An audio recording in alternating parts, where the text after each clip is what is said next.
자, 여러분 안녕하세요. 이제 여러분 이번 시간부터는 나라를 빼앗긴 고통, 여러분이 알고 있는 일제강점기가 시작되는 부분들을 여러분들에게 설명할 것 같습니다.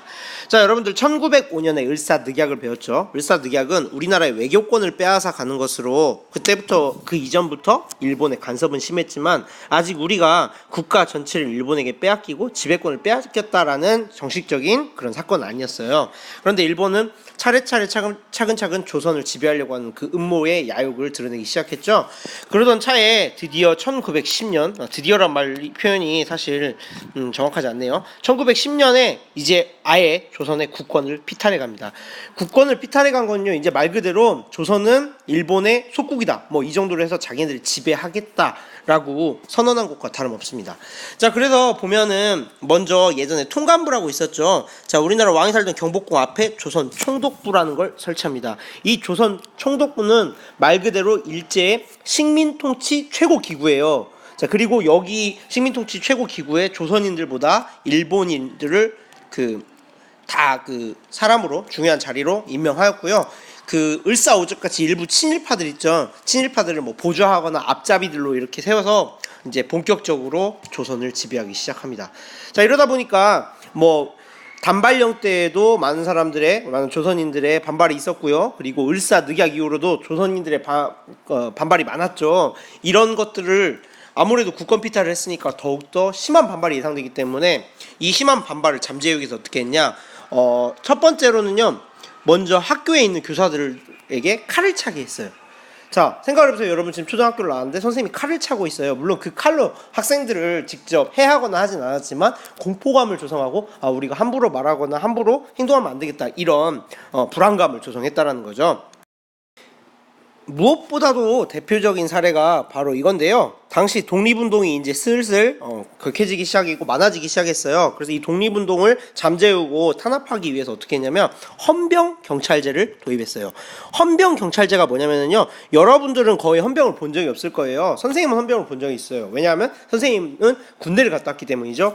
헌병은요, 군인들이 잘못을 했을 때 수사하는 군인 경찰이에요. 그러니까 일반인이 잘못했을 때 헌병들이 수사하는 게 아니라 군인 중에서 혹시 잘못한 일이 있을 때, 또는 이게 일반인에겐 죄가 안 되지만 군인인 경우에 죄가 되는 경우가 있어요. 네, 그런 걸 수사하는 사람인데, 그러니까 여러분들은 민간인이니까 전혀 본 적이 없고 해당 사항이 없는 사람인데, 이 사람이 직접 이렇게 일반인들 대상으로 경찰 업무를 담당했다는 거죠. 딱 보면 경찰보다 조금 더 좀 무섭고 군인 같은 느낌이 강하다는 걸 볼 수 있죠. 그래서 이를 통해서 독립운동가들을 잡아들이거나 탄압하고요, 또 사람들에게 그 공포감을 심어주는 이런 역할을 했습니다.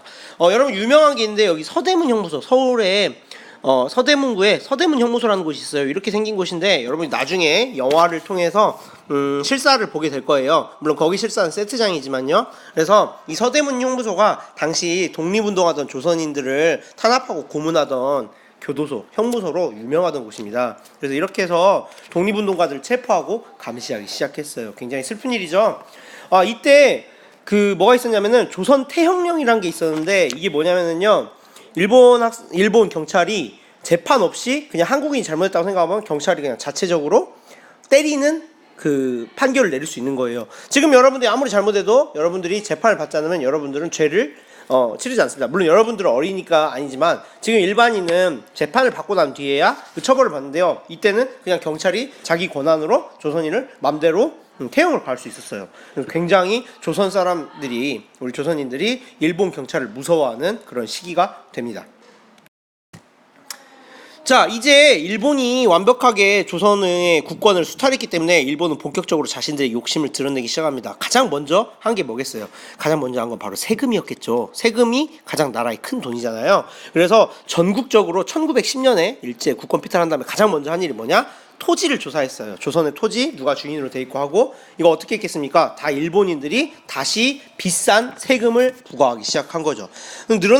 세금이 늘어나면 어떻게 됐어요? 여기서 농사 짓고 있던 농민들, 이런 사람들이 삶이 어려워지겠죠. 그래서 이로 인해서 우리 조선인들의 삶이 굉장히 어려워지기 시작합니다. 10년이 지나서 1920년에 일본이 어떤 계획을 세우냐? 산미증식 계획이라는 걸 세웁니다. 이게 뭐냐면요, 조선의 쌀 생산량을 늘린다는 거예요. 그런데 조선의 쌀 생산량을 늘려서 어디로 가져가냐? 일본으로 다 가져가 버린 거죠. 자, 여러분 이때도 아직 농업이 완벽하게 발달되지 않았을 때라서 조선은 당시 조선 사람들 먹기에도 부족한 양의 쌀이 있었어요. 그러니까 조선 사람들 먹기도 힘든데 쌀 생산량을 늘리긴 늘렸는데 그걸 다 누가 가져가 버리냐? 일본인들이 가져가 버리는 그런 일본의 욕심에 조선인들이 많이 씨름하게 됩니다. 이렇게 되다 보니까 농민들의 생활은 더 힘들어지겠죠. 뭐 다 가져가 버리는 거예요. 쌀 한 톨까지. 그러다 보니까 도시의 일자리를 구하러 이렇게 조선인들이 그 이사를 가거나 또는 도시에 가다 보니까 이 사람들은 원래 시골에 사는 사람들인데 도시에 집 없을 거 아니에요. 그러니까 도시에 가갖고 도시 외곽에다가 이렇게 토막집이라고 땅 파고 가만히 얹어가지고 이렇게 텐트같이 집 지어서 살고 그랬대요. 굉장히 슬픈 일이죠. 자, 그럼 이 사람들이 도시로 가면 돈을 잘 버냐? 그것도 아니었어요. 도시로 가면 일본인들이 회사를 장악해서 일본인들이 경영하는 회사에서 일을 해야 되는데 이 일본인들이 과연 임금을 제대로 줬을까요? 그렇지 않았겠죠.